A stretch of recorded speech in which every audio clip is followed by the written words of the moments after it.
one day after the team's decision to conduct a large-scale dig operation in the Oak Island swamp, Rick Lagina, his nephew Alex, and other members of the team meet with Shawn Wilson of Wilson Excavation Limited. How are you, Rick? Good, good. So we've got a bit of a problem. We've got the swamp, we've got potential targets in the swamp. Right. And it's extensive and it's deep. Well, should we go down and have a look? Yep, absolutely. Now that the team has decided to conduct a large-scale excavation in the swamp, they have scheduled on-site meetings with contractors who specialize in projects that involve similar logistical and engineering challenges. As far as I'm concerned, I think the process, the digging, the exposing of the swamp is really going to tell the tale. And I think the first step is to give it to experts and let them render an opinion on how to dry out the muck. So this is our little pet project. We've got a water-filled swamp, a bog, but we want to dig in this bog and looking for ideas, options in order to accomplish that task. Right. Okay, so here's the thing. Within those orange flag stakes, Yeah. this is a targeted area, and the area over here, this would probably be more of a dig because we don't have a complete understanding of the target area.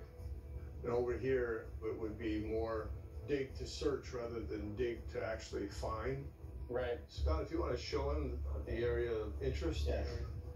Although the team's ultimate goal is to explore the swamp in its entirety, they have decided, for now, to focus their search in 3 target areas. First, the place where seismic scanning identified a massive 200-foot-long object resembling a ship or galleon. Then, the mysterious stone wharf or roadway discovered by diver Tony Sampson 2 weeks ago. And finally, the area recently identified by Dr. Ian Spooner, the eye of the swamp. So it's 3 separate issues. So I like the idea of isolating the dig areas. Right. But what do you do with it, the material? Once the swamp's drained down, we need to find out if we have a hard enough bottom to be able to put some rig mats out there so we can get a machine out into the swamp and basically make a square with trench cages. And that's going to seal off all that slump of peat that wants to slump back in the hole that we're in. You're basically creating a dig box. A dig box, yeah. A dig box, or trench cage, is a structure created by placing 4 barriers made of aluminum or steel in such a way as to isolate a desired dig area.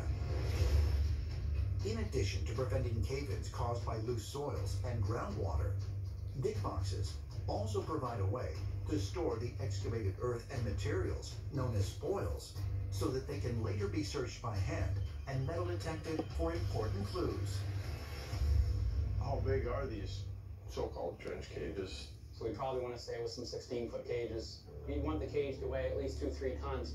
Something that's still going to be enough weight that it's just going to sink down through that peat to hard bottom, but still hold all the peat back. I see. And how tall are they? They range between 4 feet high and 16 feet high. Can you stack them on top of each other so it get 20 feet out of them? If you wanted to, yeah. And just build the boxes or the trench cages right in where you're working. That's what I think makes the most sense, but we should probably actually run the numbers on it. Yeah. Absolutely. Yeah. Actually, sounds easy. Sounds good, doesn't it? Yeah. Now put it in action. Yeah. I think it's simple on its face, but very difficult when you start getting into the nitty-gritty. Yeah. So, As if everything is on Oak Island. and I am not going to dispute that one iota. Neither. The whole point of this is to get everyone's professional idea as to how we can do proper investigation in the swamp. And given Shawn's experience in wetland environments, the hope is that he can help us with that endeavor. Shawn, appreciate your time. No problem. We'll be in touch.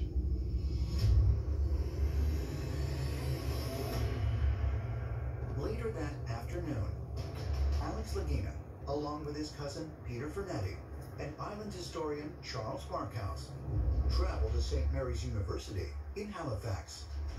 They are eager to have the 2 metal switches recently discovered by Gary Drayton and